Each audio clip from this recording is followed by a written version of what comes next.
Hello student, एक बार पुनः आप सभी का आज की क्लास में स्वागत है।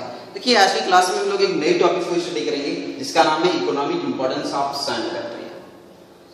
ठीक, यानी कि जो साइनोबैक्टीरिया है, इस साइनोबैक्टीरिया की आर्थिक महत्व, आखिर इसका क्या महत्व हमारे लिए साइनोबैक्टीरिया का, आज इस वीडियो में हम लोग पढ़ेंगे आज क्लास में।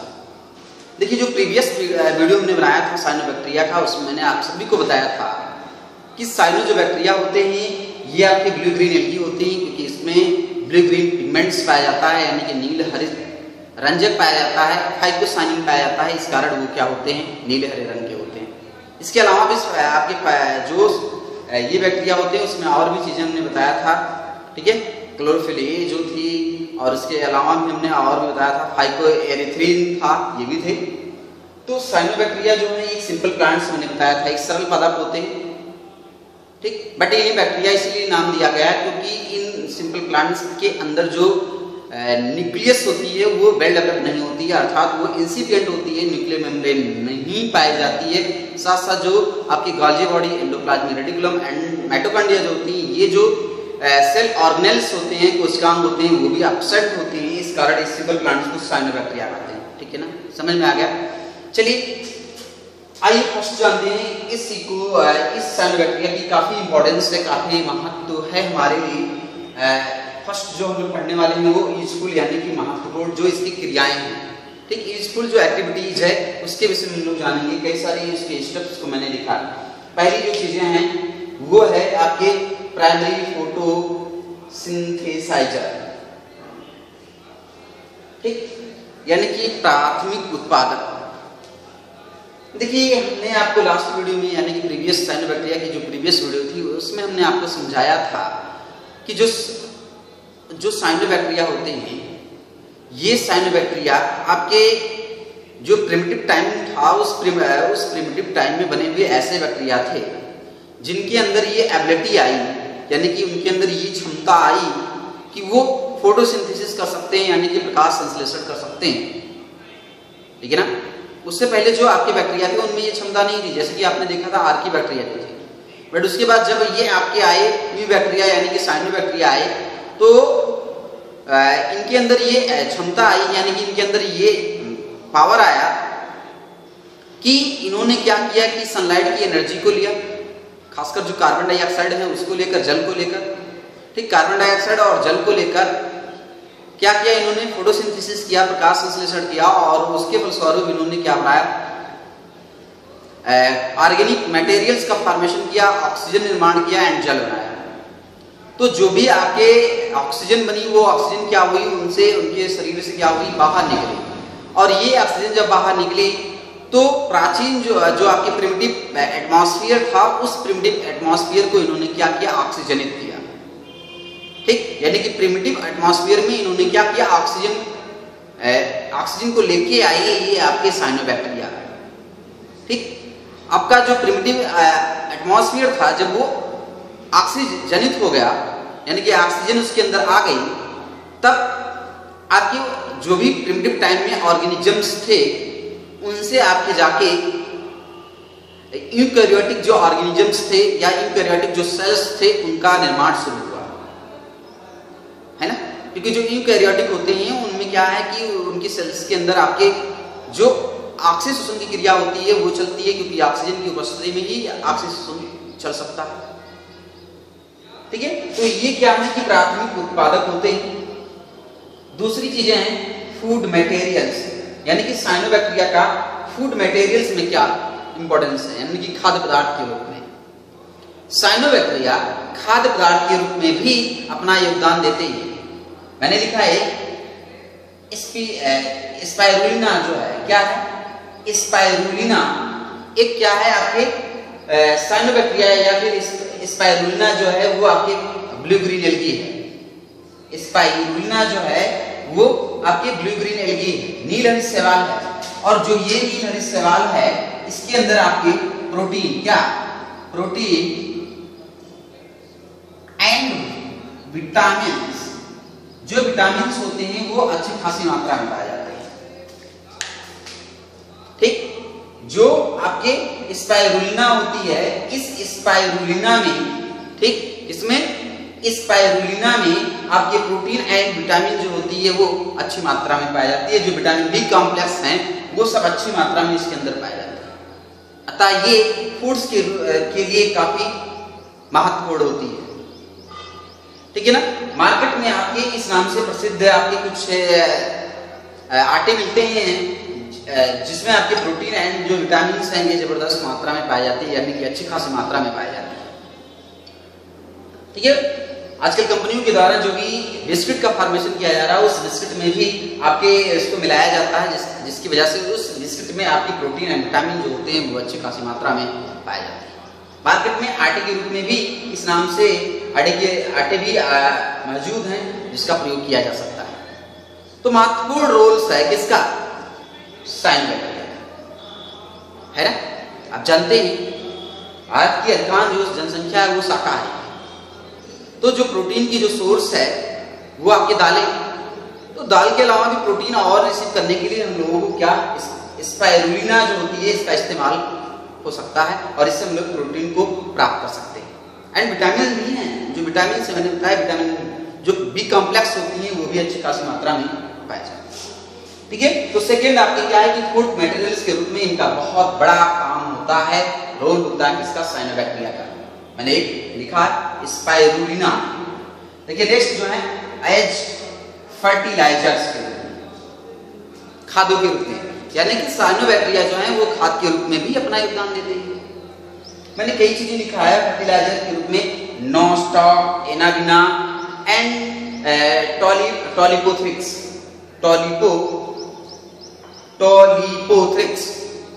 ठीक, नॉस्टॉक, एनाबिना एंड टॉलिपोथ्रिक्स एक्सेट्रा और भी हैं।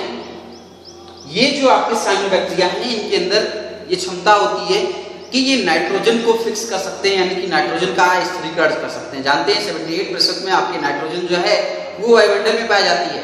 तो ये जो आपके ब्लू ग्रीन एल्गी है, नॉस्टॉक, एनाबिना एंड टाइलोपोथ्रिक्स जो हैं इनके अंदर ये क्षमता होती है कि ये स्वतंत्र ऑक्सीजन को स्वतंत्र जो नाइट्रोजन है उस नाइट्रोजन को ये स्थिर कर सकते हैं और प्लांट्स को प्रोवाइड कर सकते हैं। ठीक है। इससे क्या होगा कि हमें उस क्रॉप में, उस फसल में नाइट्रोजन की जो टाटेशन होती है, यानी कि नाइट्रोजन की जो बुआई होती है उसकी जरूरत नहीं पड़ेगी और हमारी जो लागत है फसलों पर वो कम होगी। ठीक। खासकर जो धान की फसल होती है उन धान की फसल में जिसमें आपकी अच्छी खासी पानी लगी होती है, ठीक है, मार्केट से हम लोग जो भी कृषि संस्थान होते हैं वहां से हम लोग नॉस्टॉक, एनाबिना की जो ब्लू ग्रीन एल्गी हैं फर्टिलाइजर जो है उसको ला सकते हैं और खेत में डाल सकते हैं। क्या होता है कि इनके अंदर ये क्षमता होती है कि ये बहुत तेजी से ग्रो करते हैं और नए ब्लू ग्रीन एल्गी का फॉर्मेशन करते हैं और ये उस पानी की सरफेस पर तेजी से वृद्धि करके पूरे पानी की सतह पर फैल जाते हैं और एक ग्रीन परत पानी की सतह पर आ जाती है। और इससे क्या है, इससे ये अब क्या करेंगे धान की फसल में ये नाइट्रोजन को स्थिर करेंगे और धान की फसल को प्रोवाइड करेंगे। नाइट्रोजन मिलता रहेगा धान को, है ना। और जो हम लोग नाइट्रोजन की जो बुआई कर रहे हैं धान में उसकी जरूरत नहीं पड़ेगी और हमारी जो लागत आती है फसलों में वो कम हो जाएगी। ठीक। और इससे होगा क्या कि रासायनिक खादों से के प्रयोग से हम लोग बच भी जाएंगे। इससे हमारी जो भूमि होती है बंजर होने से भी बचेगी। दूसरा, जब भी ये क्या करेंगे सूखेंगे तो ये क्या करेंगे, आपके सूखने के फलस्वरूप जब मृदा की जुताई होगी तो ये उसमें सड़कर भूमि की फर्टिलिटी को, यानी कि भूमि की उर्वरता को भी मेंटेन करने का काम करेंगे। तो दोहरा लाभ है उनको किससे? एज ए फर्टिलाइजर, यानी कि नॉस्टॉक, एनाबिना एंड टॉलिपोथ्रिक्स जो हैं, यानी कि ब्लू ग्रीन जो एल्गी है, इनके उपयोग से खेतों में समय में आया। तो हम अपनी फसलों में खासकर धान की फसलों में जिसमें पानी लगा होता है कई महीनों तक, उनमें इन ब्लू ग्रीन एल्गी यानी कि जो ये नील हरी शैवाल हैं नॉस्टॉक, एनाबिना को इसको कृषि संस्थान से खरीद कर अपने खेतों में डाल सकते हैं। ठीक। और नाइट्रोजन का स्थिरीकरण अच्छी खासी मात्रा में होगा, यूरिया की बुआई नहीं करनी पड़ेगी। चलिए आगे देखते हैं हम लोग। नेक्स्ट है रिक्लामेशन ऑफ बारन सॉइल, यानी कि जो बंजर भूमि होती है उस बंजर भूमि के लिए, ठीक, जो हमारी बंजर भूमि होती है उस बंजर भूमि के लिए भी आपके साइनोबैक्टीरिया का क्या है, विशेष रोल होता है। ठीक है ना। तो जो आपकी बंजर भूमि है, उस बंजर भूमि के लिए भी क्या है कि इस बैक्टीरिया का रोल होता है, यानी कि साइनोबैक्टीरिया का। Nostoc, muscorum and Scytonema. Nostoc, muscorum and Scytonema जो है और भी एसेट्रा इत्यादि हैं, ये क्या करते हैं कि जो हमारी जो बंजर भूमि होती है, उस बंजर भूमि को क्या करते हैं, ये उर्वर भूमि में परिवर्तित करते हैं। कुछ हमारे पास ऐसी खाली जगह होती है जिसकी मृदा जो होती है वो क्षारीय होती है, अतः वहां पर फसलों का उगना संभव नहीं है। आम भाषा में हम लोग कह सकते हैं जो रेहार भूमि है वहां पर, ठीक है। जो क्षारीय भूमि है, वो क्षारीय भूमि जो होती है वो कृषि योग्य भूमि नहीं होती है, पड़ी होती है। उसको कृषि योग्य बनाने में भी आपके साइनोबैक्टीरिया काम करते हैं, ठीक। नॉस्टॉक, मस्कोरम, साइटोनिमा एसेट्रा जो आपके ये बैक्टीरिया हैं, यानी कि साइनोबैक्टीरिया हैं, ये क्या करते हैं, जो आपके बंजर भूमि होती है, उस बंजर भूमि को ये क्या करते हैं, कृषि योग्य बनाने का काम करते हैं। ये उसके अंदर जो क्षारीयता पाई जाती है उसको ये कम करते हैं। कौन? जो आपके नॉस्टॉक, मस्कोरम, साइटोनिमा होती हैं, उसकी क्षारीयता को कम करते हैं और कम करके ये उसको उर्वर बनाते हैं। इसके अलावा ये क्या करते हैं, जब भी ये डेड होंगे तो उस डेड होने के फलस्वरूप इनकी जो ऑर्गेनिक मटेरियल्स होगी वो मृदा में मिलेगी और मृदा की जो फर्टिलिटी होती है, यानी कि उर्वरता होती है, उसको ये मेंटेन यानी कि उसको बनाने का काम करेंगे। तो इस तरह ये जो बंजर भूमि होती है, उस बंजर भूमि को ये क्या करते हैं, उर्वर भूमि में परिवर्तित करने का काम करते हैं cyanobacteria, Nostoc, as in Nostoc, muscorum, Scytonema, ठीक। तीसरी जो लास्ट जो मैंने लिखा है सॉइल कंजर्वेशन। सॉइल कंजर्वेशन, देखिए सॉइल कंजर्वेशन में क्या है, देखिए जब भी बरसात का समय होता है या फिर और कारणों से जो मृदा जो है वो मृदा हमारी क्या होती है, कटती है। आप जानते हैं जो ढलान क्षेत्र होते हैं, उन ढलान वाले स्थानों पर तेजी से बारिश होने की वजह से मृदा जो होती है, मृदा की कटान होती है और मृदा जो है वो बह जाती है और इससे हमारे जो खेत होते हैं उसकी जो उर्वर भूमि होती है वो भी वहां की निकल जाती है। तो उसमें या फिर और जो भूमि है जहां पर वो भूमि जो है वो कट के बह जा रही है तेज बारिश की वजह से, उन स्थानों की भूमि पर भूमि को रोकने के लिए, मृदा को रोकने के लिए आपके जो साइनोबैक्टीरिया है, नॉस्टॉक है, एनाबिना है, साइटोनिमा है, इनका उपयोग किया जा सकता है। ये करते क्या है कि जो भूमि की जो कड़ होती हैं, ठीक, उस भूमि के कड़ों को ये वाद रखने का काम करते हैं। एक नॉस्टॉक, एनाबिना, साइटोनिमा जो होते हैं ये क्या होते हैं, चिपचिपे होते हैं, बहुत तेजी से ग्रो करते हैं, बहुत तेजी से ये वृद्धि करते हैं और वृद्धि करके जो सॉइल सरफेस होती है उस सॉइल सरफेस पर ये फैल जाते हैं, ग्रीन परत बना लेते हैं, चिपचिपे होते हैं, ठीक है ना। जब ये पूरी तरह सॉइल सरफेस पर यानी कि मृदा के सरफेस पर फैल जाएंगे तो ये मृदा के कणों को बांध के रखेंगे। जब भी बारिश होगी तो मृदा जो है वो कटेगी नहीं और बहेगी नहीं। इस तरह ये क्या काम करेंगे, साइनोबैक्टीरिया यानी कि नॉस्टॉक, एनाबिना, साइटोनिमा, ये सॉइल को कंजर्व करते हैं यानी कि मृदा का संरक्षण करते हैं, ठीक। मृदा के क्षरण को कह सकते हैं, उसके नुकसान को, उसके कटाव को रोकने का काम करते हैं साइनोबैक्टीरिया। बहुत बड़ी इंपॉर्टेंस है इसकी। नेक्स्ट जो है दूसरा जो है आपकी इकोनॉमिक में, वो हम आपको पढ़ा रहे हैं हार्मफुल इफेक्ट्स, यानी कि हानिप्रद जो प्रभाव है साइनोबैक्टीरिया के, वो चीजें हम लोग पढ़ेंगे। हमने लिखा है damage of water reservoirs. Damage of water reservoirs यानी कि जो पानी की जो टंकियां होती हैं, उन पानी की टंकियों को ये क्षतिग्रस्त करते हैं।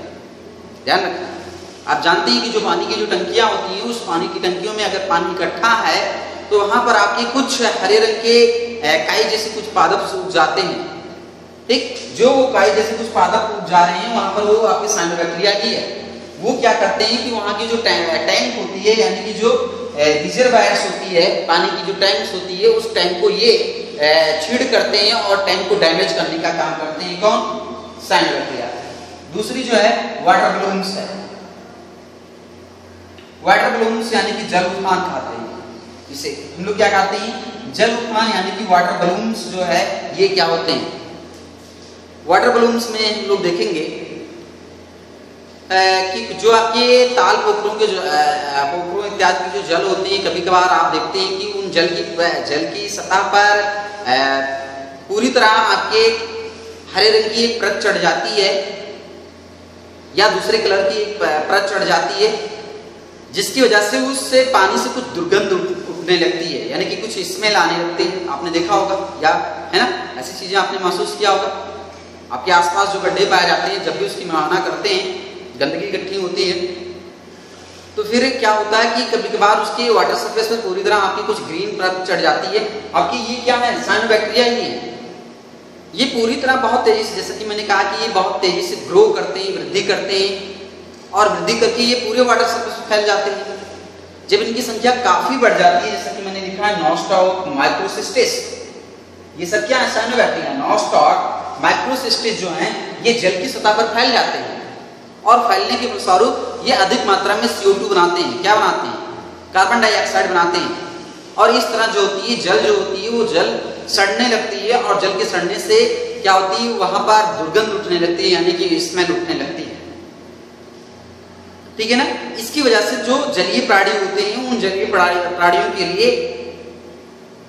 लिए जीना पॉसिबल नहीं होता है, यानी कि इस वाटर बलून्स की वजह से, नॉस्टॉक माइक्रोसिस्टिस एसेट्रा इत्यादि के फैल जाने की वजह से, ठीक, जब भी उसमें स्मेल उठने लगती है तो जो भी उसमें जलीय प्राणी हैं उनको जीना, उनके लिए क्या है, वहां पर सर्वाइव करना पॉसिबल नहीं है। सांस लेने में उन्हें तकलीफ होने लगती है। मछली हैं, जो भी और जलीय प्राणी हैं, जलचर जो हैं, उनको सांस लेने में दिक्कत होती है और उनकी डेथ हो जाती है। जब उनकी डेथ हो जाती है तो उसके फलस्वरूप जल जो है और सड़ने लगता है, और स्मेल उससे उठने लगता है। ठीक है ना। जब स्मेल उठने लगता है तो जब भी किसी दूसरे जंतु द्वारा उसके पानी को पिया जाएगा तो वो पानी उसके अंदर जाएगा, और उस जीव के अंदर बहुत सारे रोग को कई सारे रोग उस जीव के अंदर उत्पन्न होंगे। ये आपने देखा वाटर बलून्स में। ठीक, तो ये थी आपकी क्या, साइनोबैक्टीरिया की नॉलेज, यानी कि इकोनॉमिक इंपॉर्टेंस ऑफ साइनोबैक्टीरिया। ठीक है। आपके 11th क्लास में यहां तक हम लोगों को पढ़ना है साइनोबैक्टीरिया के विषय में, और नॉलेज जो होगी साइनोबैक्टीरिया की वो आपके हायर क्लास में आपको टीच किया जाएगा, जब भी आपकी ग्रेजुएशन की क्लास होगी वहां पर। तो जो भी कुछ वीडियो में हमने प्रीवियस वीडियो में मैंने आपको मोनेरा से पढ़ाया हुआ है, उस वीडियो के आप नोट प्रिपेयर करते जाएंगे। किसी भी तरह की कोई समस्याएं होती हैं वो कमेंट बॉक्स में जरूर बताएंगे। देखिए, आपको नोट बनाने में समस्याएं उत्पन्न हो रही हैं, आप जहां से वीडियो देखना शुरू करते हैं, हर वीडियो के साथ एक नई टॉपिक स्टार्ट हो रही है। उस टॉपिक की आप रीडिंग बना सकते हैं और उस टॉपिक को वहां से स्टार्ट कर सकते हैं। ठीक है। ऐसे में जैसे कि किंगडम मोनेरा के कई सारे वीडियो को हमने अपलोड कर दिया है, और हर वीडियो में एक अलग टॉपिक है किंगडम मोनेरा की। ठीक, जो कुछ टॉपिक्स हैं उसको आपको सीरियल से बनाना ही है, जिससे कि आपको समझ में आएगा। अगर आप सीरियल से देखते हैं और वीडियो और आप नोट्स को प्रिपेयर करते हैं तो आपको समझने में आसानी होगा। और कुछ ऐसे वीडियो हैं जिसमें आपके क्या है कि जो पार्ट्स हैं वो पार्ट नहीं लिखे गए हैं, वहां पर आपको थोड़ी दिक्कत होती है। तो उस समय आप क्या कर सकते हैं, जो भी आपके टॉपिक बनाए गए हैं लेक्चर में, उस टॉपिक को बनाकर उसके विषय में आप डिटेल लिख सकते हैं। आप बुक को पढ़ते रहिए, नोट प्रिपेयर करते रहिए। किसी भी तरह की कोई भी समस्या होती है तो कमेंट बॉक्स में जरूर बताइए, उसका समाधान किया जाएगा। फिलहाल आज की वीडियो में इतना ही। नेक्स्ट वीडियो में एक नए नॉलेज के साथ हम उपस्थित होंगे। तब तक के लिए सभी का बहुत बहुत धन्यवाद।